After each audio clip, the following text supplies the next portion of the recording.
started with our second artist of the evening. I'm very excited to introduce Stella Arbelaez, Tascon. I know I did not do justice to your beautiful name. So unlike Mary Ellen Bourne, I had no idea who Stella was when she applied for the Fresh Trees exhibition, which I realized I forgot when I spoke first. We usually have between 120 to 200 artists apply for this show. So it is very competitive, like Mary Ellen was saying. And like Mary Ellen's work, Stella's really stood out. And again, I don't want to say too much, but her work just resonated with me and the other people on the panel. I just love the personalness of it.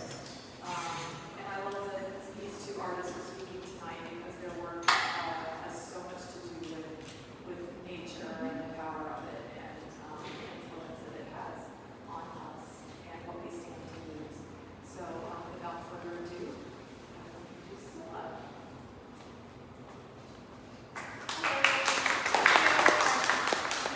Thank you. You are my first guest outside of grad school. So I'm like, it's a very exciting time for me. Here I am, giddy as a 20-year-old. So good evening. Welcome to the Orient Art Center, and thank you for being here. I'll begin my presentation by giving you a little bit about me, just a little bit of background information. I'll try to be brief because 56 years old, it's a long time, right? So I was born in Cali, Colombia, a city known as La Sucursal del Cielo, or Heaven's Office. I grew up in Bogota as the second youngest of four. My father was a professor of virology and bacteriology at the Universidad Nacional de Colombia, and my mother managed his private laboratory. My childhood was filled with music, family, and dogs. I learned to dance salsa standing on my father's feet, loved Halloween, roller skating, drawing, and reveled in the joy of life just for reading. At 15, I arrived to Queens, New York, and joined the bilingual junior high program where I learned some of my English. Later entered the Queer LaGuardia High School of Music and Art and the Fashion Institute of Technology, where I trained to be a fashion and fine arts illustrator. So I worked commercially. After university, I landed an internship with Disney, which brought me to Florida in the 90s, and loved it. So there, I worked as a special effects animation artist. If you have seen these movies, you have seen my work by a megasecond.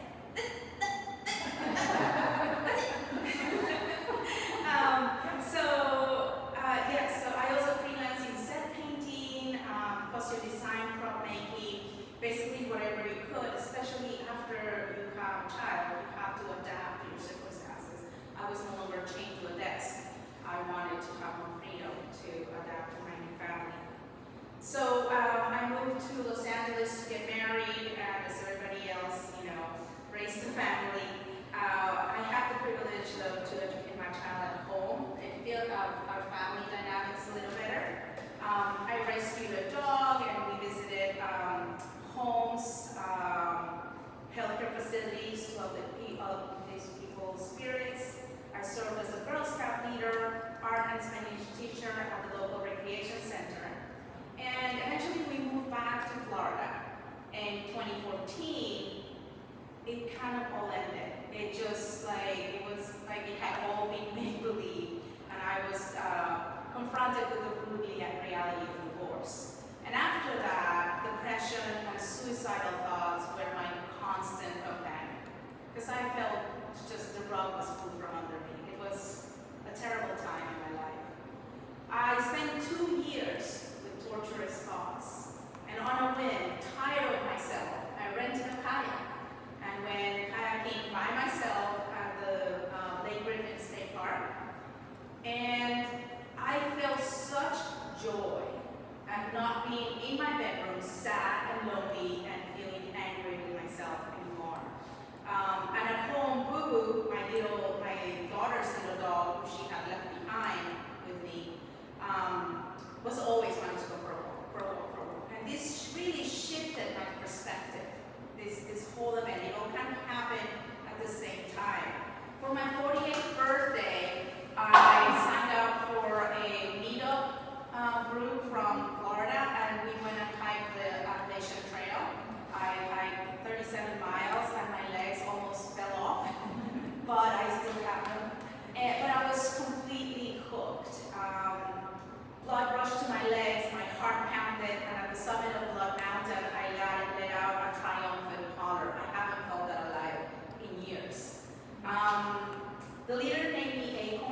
urging me to grow strong like an oak, and Boo-Boo, swift and tireless, became one that ninja.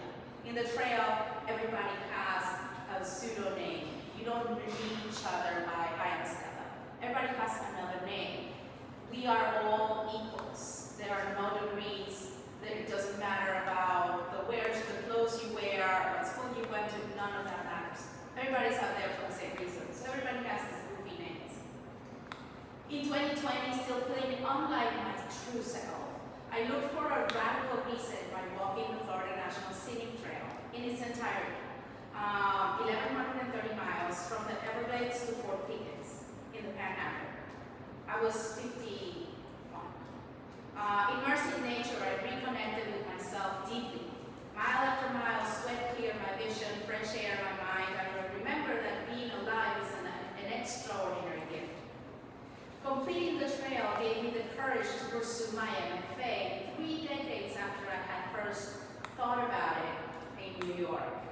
I also, once I got into grad school, I needed to avail myself with whatever tools I could and got myself under a doctor or a practitioner who confirmed that I was ADHD. And all of a sudden it's like, oh, this makes sense, like everything made sense to me. The way I fell in love, the way I experienced heartache, the way that I spoke to people or I received people's comments, the way my socks felt on my feet, everything felt so different then, and I became really kind towards myself. And so this, again, shifted my perspective a great deal. My body of work documents and exposes my inner workings as I regain balance after experiencing the deep emotional trauma from divorce. And my healing transformation that was fronted from immersion in nature. In the last 3 years, I have dedicated myself to artistic and academic research, creating work that aims to help others reconnect with their own strengths and to seek wellness in the restorative properties of nature. The work is an interpretive research where I am both the subject and the researcher. So it's like a meta-conscious experience for me. It is relevant because through experiential research or lived experiences, it is supported that exposure to nature alters our brain. It actually literally alters our brain, benefiting cognition and our physical and emotional well-being. My work explores how the environment reshapes mindset and coping mechanisms and the overall health of an individual, myself, right? So, conceptually, my work relates to Louise Bourgeois. Like her, I use it as therapy to process trauma and distill my realities. Also inspired by Ana Mendieta and the ecofeminist movement, I amplify oppressed voices, including mine as a Latina in the United States, and nature's. This and the deconstruction of societal norms prompts my emerging practice to turn political at times. My work includes performance art, 2- and 3-dimensional works and installations, focusing on significant people in my life, experiences, and Florida National Trail locations. So here are some of the selected works that you see. I'll tell you some of my major influences, whether I'm performing, working digitally or on paper, on canvas, or an installation. Drawing is at the core of my practice. This foundation allows me to render my ideas using familiar imagery. My aesthetic is influenced by Baroque and Romanticism, artists like Peter Paul Rubens, Francisco Goya, Gustave Doré, contemporary master Ansel Kiefer, and artists who engage in similar traditional legacies also influence my aesthetic. So what I discovered in my research was that a lot of the artists, modern artists that I like, really love old masters. And it makes, like now I find little connection unless I can make that tap into the old mastery, old master girl. So, but I want to introduce to you the nature goddess. She's this character here. That's why I'm introducing her to you. This character was was my first impression of the trail. This is how it manifested. So the nature goddess is an alter ego and the personification of a force that protects non-human life and nature. So her staff contains an animal skull found in mile marker 200. In December of 2021, Nature Goddess performed a 20-minute performance or moon convocation at Lake Louisa State Park. Though materially distinct, the work shares conceptual ties with ecofeminist Ana Mendieta, the Cuban-American artist who used performance, sculpture, and film to protest issues she experienced and observed related to the oppression of the feminine and domination through nature. Mendieta once said, my art is the way I reestablish the bonds that unite me to the universe. It is a return to the maternal source.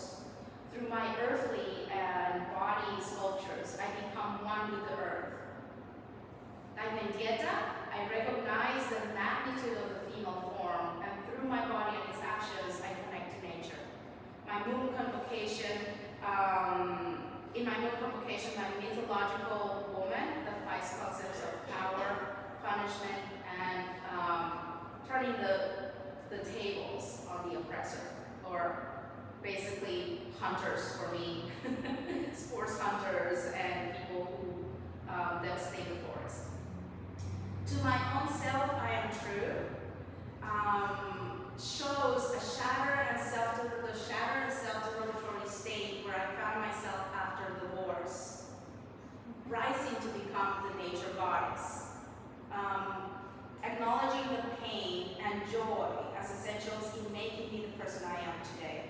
The background figures, in motion and monochrome, contrast with the stationary full-color figure in the foreground, representing both the visible and unseen aspects of myself. By holding Bubu, I relate to purity and sacrifice like the lamb in devotional art, and reflecting his innocence and unconditional love for me.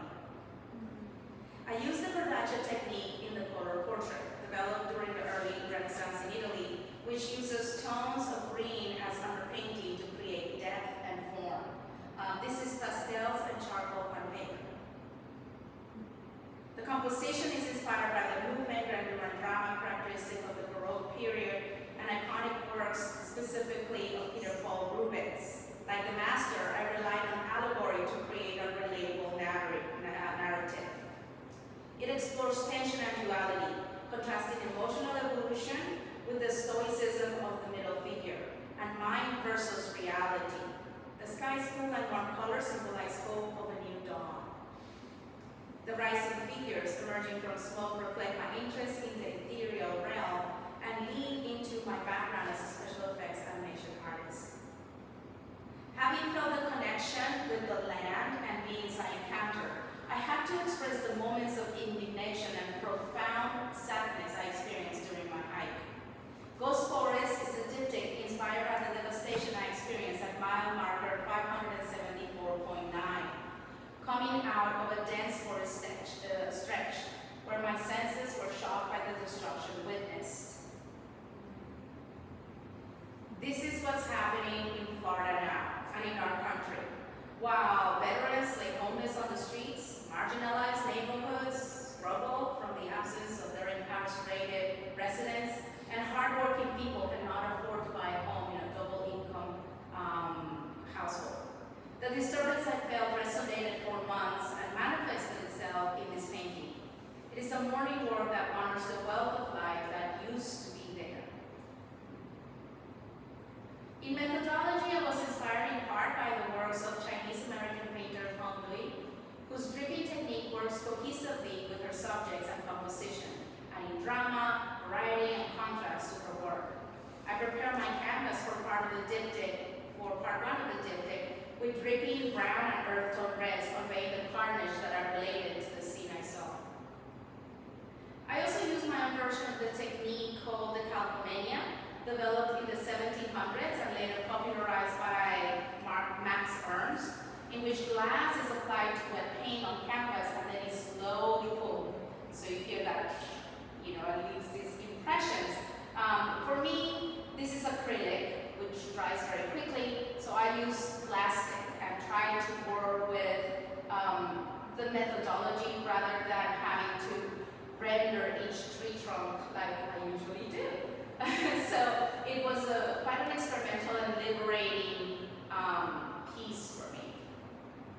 The two pieces do share the horizon line, but they were painted inspired by different locations.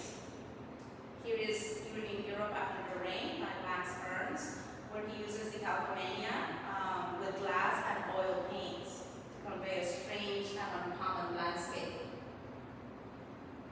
So for part 2, I was dreading staying in my windowless studio at UCF. I felt boxed, and it was beautiful springtime, so I took the canvas to the trail. I walked about a mile and a half to this location that I had scouted before, and then I realized that the recent rains had put, there was a lot of water. I could not walk through anymore, which gave me an opportunity to actually set a more reflective tone to the painting I had in mind. I took some insulation foam and made a ginormous portfolio that I then stood in a light wooden easel, and I just wanted to paint outside and feel the energy of the place, the colors, the sounds. I'm quite auditory. I like to interpret color, sounds through color, so that's why it's so vibrant. It deepens my connection with the land when I'm outside. So when I left, when it started to rain, I was physically exhausted, but so excited to go back to the studio. The figure is actually a model, and then I put my hair in it, and that turns out pretty good. Because I cannot see my back.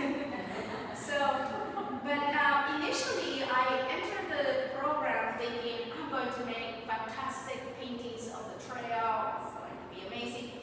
But I realized that I wanted to, more than anything, convey my experience. My experience, not my experience. Not what I saw, but what I felt and what I experienced. But I did settle for small prints to convey the physicality of the trail. The 4 prints that you see there are part of a series. Picture here, some of them. And they're small because I want to convey that intimacy. I want people to come in and look at them carefully. Inspired by the etchings of Rembrandt. Created in the last few months of the program. These are etchings in copper plate. So at this point, I'm looking at myself more like a reportage artist. I want to talk about the physicality of the land, and it's like more, I'm looking at myself as the biographer of the land. This location is around mile, if you look at it is Hanging Gardens at Big Cypress Natural Reserve. It's mile 25, and there's this place where the water is absolutely clear, and you go through, and you feel the ripples, and there's all these trees with air plants. And it feels like you're in Mars. So I had to just pick up these moments. The feet that you see here, they're from a fellow, his trail name was Captain Shoeless. This was his 3rd attempt at walking the trail barefoot. And he gave up at around mile 100, but I just had to take honor to, make honor to his presence there, because I thought that was amazing.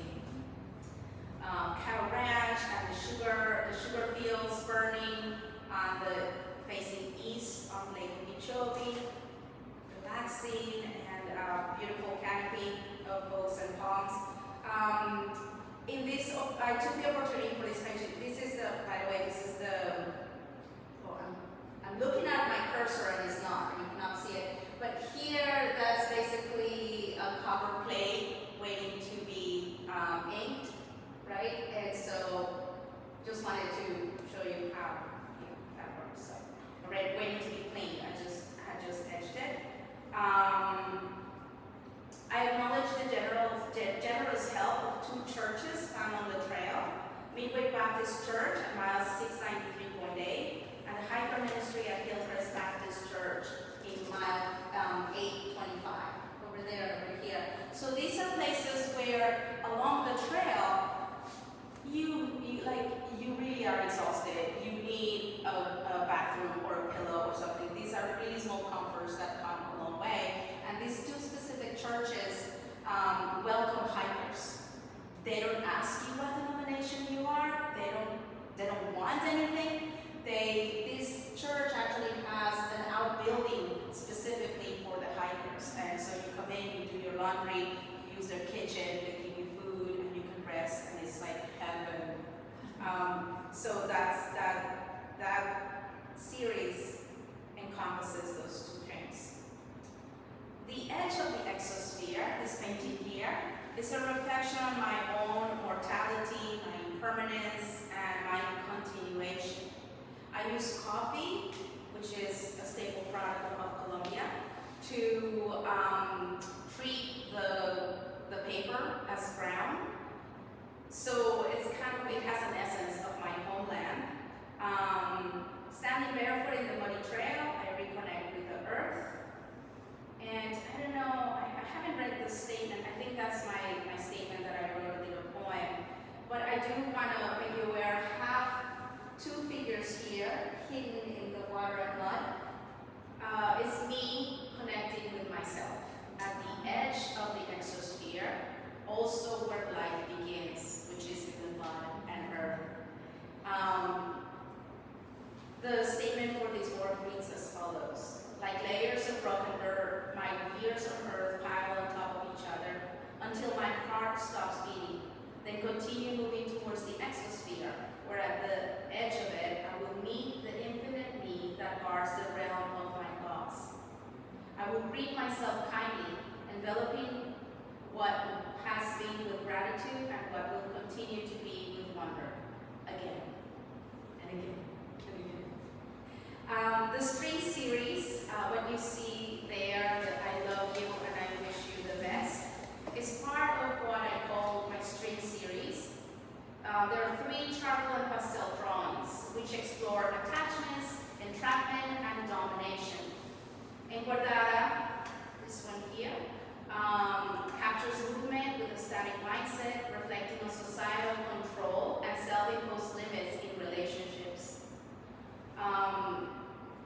Let's see, then we have Reawakening the Colossus, which shows humanity reawakened by those tired of excuses, determined to open its eyes to nature's fading presence. Humanity's hair actually shows the constellations of the night of July 30th, 2024, when I created the work from my exact coordinates, serving as a timestamp and a call to action. The I love you and I wish you the best is part of this series and reflects a conversation with my former husband, visualizing the emotional and physical distance that is now between us. It's inspired by the lasting scars of both wars and words and war. Amid classes conflict. It conveys hope for healing through nature. This work developed organically. I just first wanted to show the division, and so I put a river between us. Then I wanted to still signify more color and more nature. The image in the background of the second panel is actually inspired by the landscape that I saw at St. Mark's Natural Reserve on the trail. And then I wanted to go from a more physical reality to an ethereal place where there is no physicality to any of us. So I transformed everything into light and color. And that's when I said, okay, now I am happy because there's no more physical representation of our beings. It all began actually with a skeleton that I wrapped around in fabric in one of the classes. It was just an academic exercise of drawing, and then I was talking to him, I'm like, you know what, I'm gonna make this something, and that's how it developed. And then literally flowers from Publix. I draw my inspiration from observation. I'm an observational painter. I do like etherealness as well, but I cannot draw these things from memory. So I'd rather have them, I take the easy way, and I bought a bunch of them. Let's see. Yes. So in this piece, the last piece, I realized that I'm using art as a therapy for myself. And I have gone, my evolution was that of going from within, and now I'm using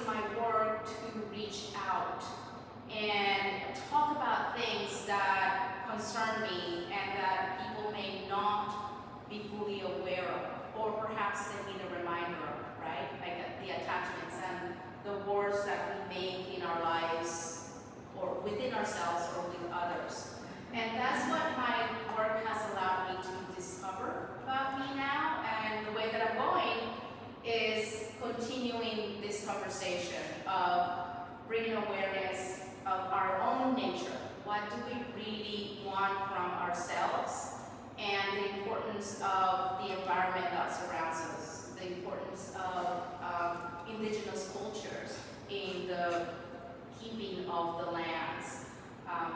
This is something that I learned also walking through the Everglades when I felt like I was an invader almost because of the indigenous people that were there.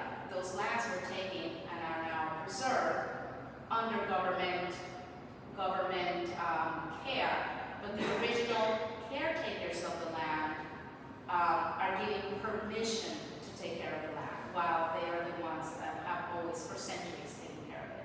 So for me, the nature preservation, mental health, and our developing interactions all have to do with each other. And hope I did okay. I now take any audiences. Thank you for your attention. If you have any questions, I'm happy to answer them.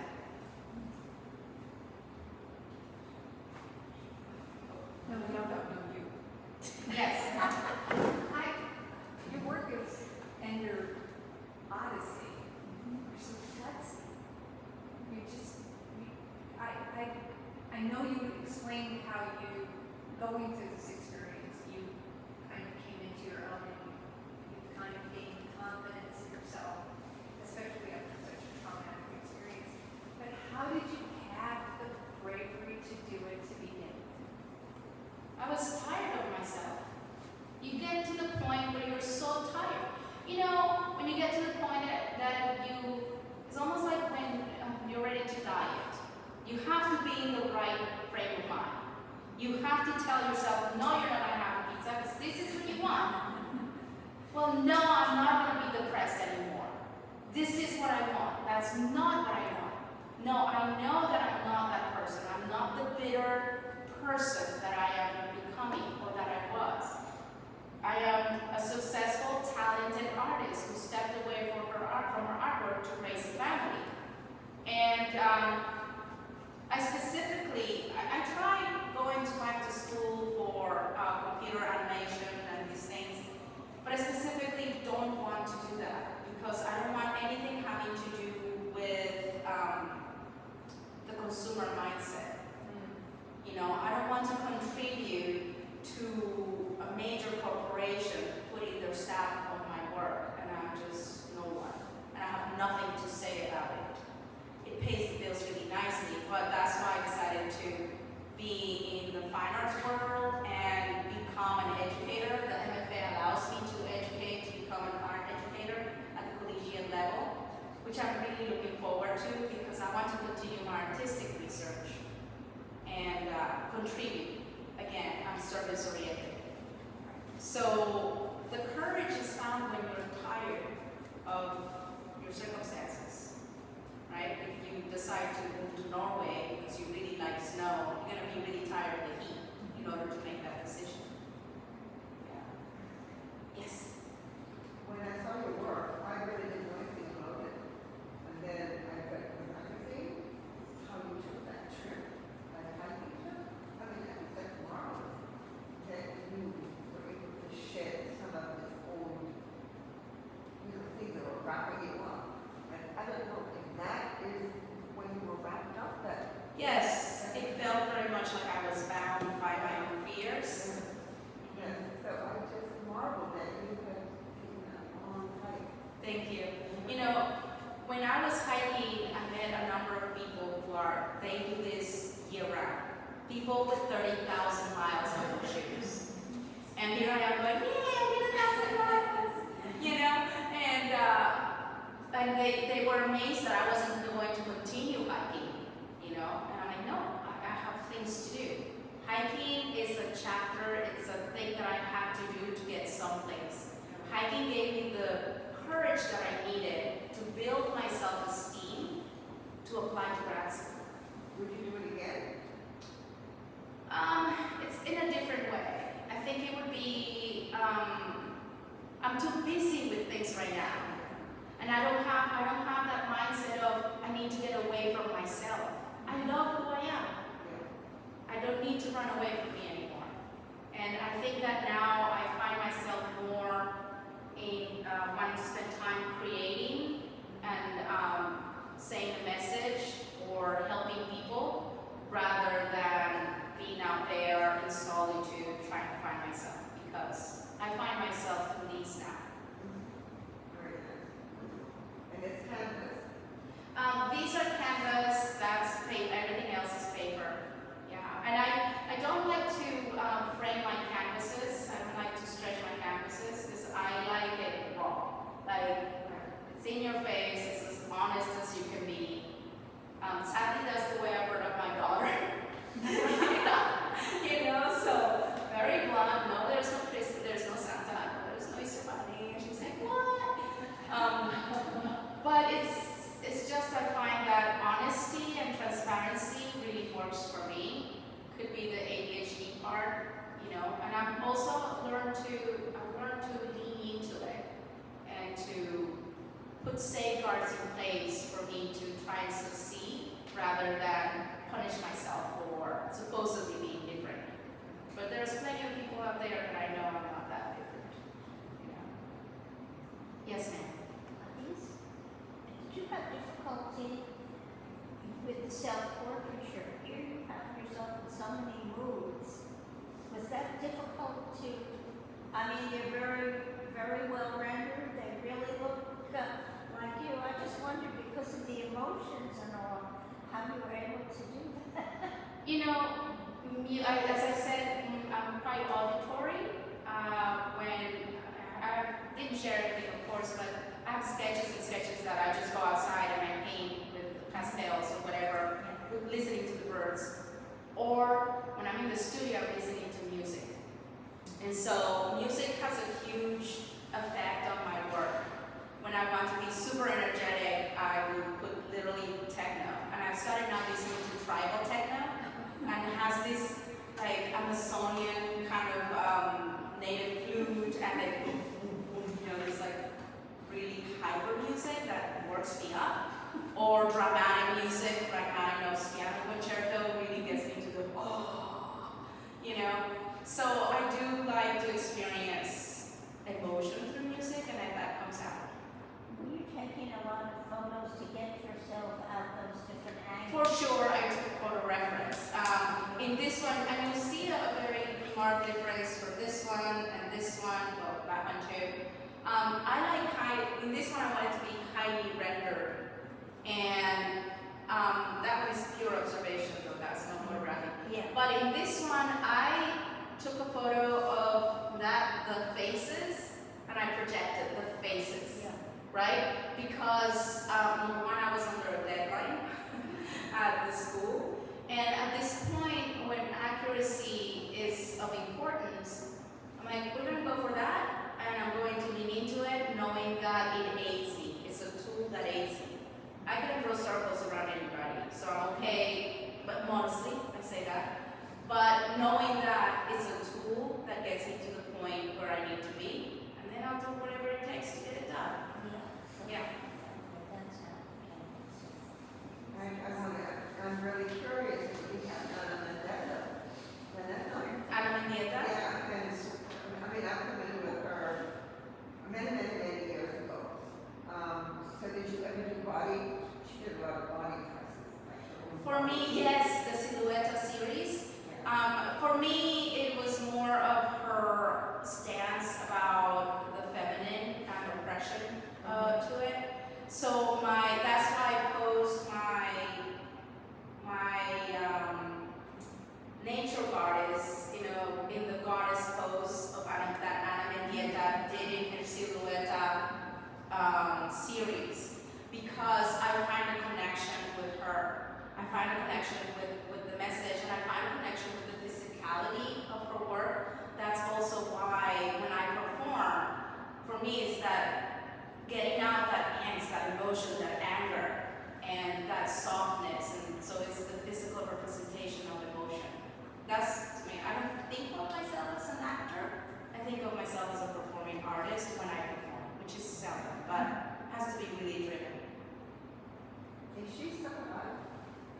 She what? Is she still alive? Sadly, no. She died in 1985 from mysterious circumstances. Apparently, she fell out of her window in New York. People were saying that her husband might have had something to do with it, who recently passed without much commotion. That was a very mysterious end to her life because she was at the pinnacle of her career. She was just starting to get there, and her husband, who was also an artist, it is rumored that he did not enjoy her success. So who knows? We'll never know. Did you have a favorite part of the Florida Trail? I did have many favorite parts of the Florida Trail. There were ugly parts, like crazy. Let me see if I can show you some. There were so many parts. I just don't want to drive you crazy with scrolling through many. I have one of my favorite parts. This is more work. Hold on. I promise. Okay. This part. This was in the Everglades Natural Preserve, and that was my very first night. When I started the hike, I had 5 pounds of oil paintings on me, oil paint supplies, because I was going to be proudest on the trail. Yeah, no, by the time I got to mile 100, I had shed most of that. But that was my first thing. So the Everglades is specifically really beautiful. Let me see. This is just my other work. Hold on. I'm going to try and find actual works from the trail. This is other works. Great, I can do it. Here, these are photos of the trail. And to me, this is what I went into grad school to do. I wanted to show everything about the trail because I was so amazed by it. And this is the inspiration for that small print. These are water caches, so they're called water caches, along the Lake Okeechobee and the canals that are there, because those canals are filled with fertilizer. So you cannot drink the water, but volunteers leave water caches for hikers to take. There's a really amazing, so for a person who had been isolated, lonely, and depressed like I was, then I go out there in the middle of nowhere and through Facebook connect to hundreds of people that I have never met. And they have a really well-defined system of volunteers, trail angels they're called. And they will supply water, they will pick you up from one place and another. There are trail angels all along the trail, designated mileage, so that if you have a medical emergency, anything happens, all you have to do is pop on Facebook and say, hey, I'm in this place, I'm kind of in a bind, somebody's going to come and pick you up within an hour and you're okay. And so also weather reports and weather emergencies, criminal activity, everything is reported via the Facebook group. So for a person who was as isolated as me, it showed me there's such beautiful community. And I'm like, okay, I'm good. I don't need anybody anymore, I'm good. I have my hikers and I'm good, I have my community. This was right at the entrance of the Mississippi River. And this is around mile 200. It's also a beautiful place. I made a mental note of all these, and I have exact locations because I want to go back to those places to paint with a car. This is the devastation that I saw. And it goes through Orlando. The trail goes right through Orlando. So there's opportunity for beautiful, beautiful work. So, yeah. Any other questions? This is both kind of like a plug for the Florida Trail and at the same time a reminder of it's out there. We just need to go walking. We need to be out there. And if you ever feel lonely, like all you have to do is tap into a hiker community, you'll never be lonely again. It's a really nice thing. What is it that you were just showing us? This one, so in the trail there are 3 shelters, built shelters. This is one of them. This one is called the Hilton because it's double seats, I guess level. And so I stayed at the Hilton for one night. It's great when it's raining and you're tired and you're away from animals. In the bottom level, there is a little picnic table and everything is screened, so it's away from mosquitoes and stuff. But these are the conditions that we consider luxurious. You just put your sleeping bag there and that's it. You're sleeping next to a bunch of guys you've never seen before and you'll never see them again the following day. So yeah, and this is control burns and more of what I saw. It is a magical, this is one of the sections that I really enjoy, and it's a lighter version of Georgia, right by the Swanee section. I recommend it highly if you ever want to go out there. Around Thanksgiving or Christmas is a beautiful area. It gives you enough of a workout, and it has beautiful scenery. So this is all the Swanee Beach Shoals area. And then we go into the Gulf Islands National area and Pensacola. So for me, I got a little bit further than this. I had met 2 fellows who I hiked up to mile 1030.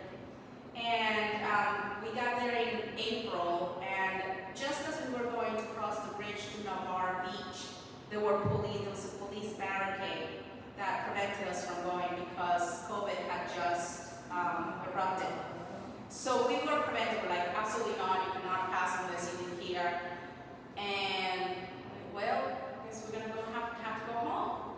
But my fellow hikers did not go back, but that December I went back and finished the last 100 miles with Boo Boo. Because Boo Boo had been at home the entire time. I didn't want to go home without finishing the trail, but I had to. And so this is the last trek, the last 80 miles. Boo and I walked it together. So it was quite special for that. Yeah. Any other questions? Congratulations. Thank you. What an accomplishment. Yeah, but it's such a small accomplishment to don't compare to. I mean, I have friends who do this every year, literally. You're like, what? But when they see, I had friends who come to my garage show, and they continue to hike year after year after year. And when they see what I was able to extract from my experience, it means something to me because I know these places mean just as much to them as it does to me. So now I'm able to communicate in a different way and hopefully touch them in a different way too. And also be their voice because we feel very much the same way about nature. So that's my story.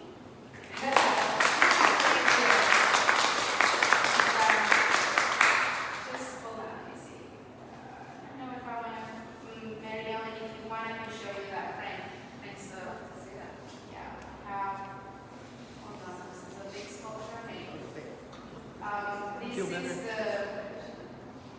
This is the frame called Playing in the Garden, Playing in the Forest of Life. It's not here, but it started from a small sketch, and it's a woodcut. Many plates, 6 plates altogether, and this is a proof of it.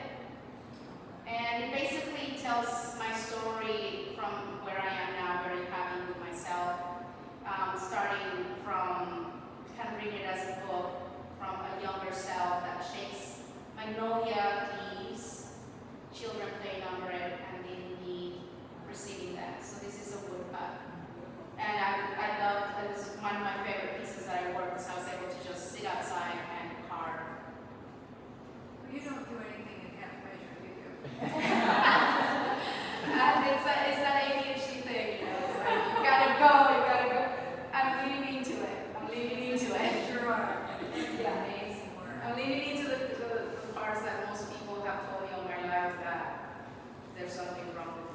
No,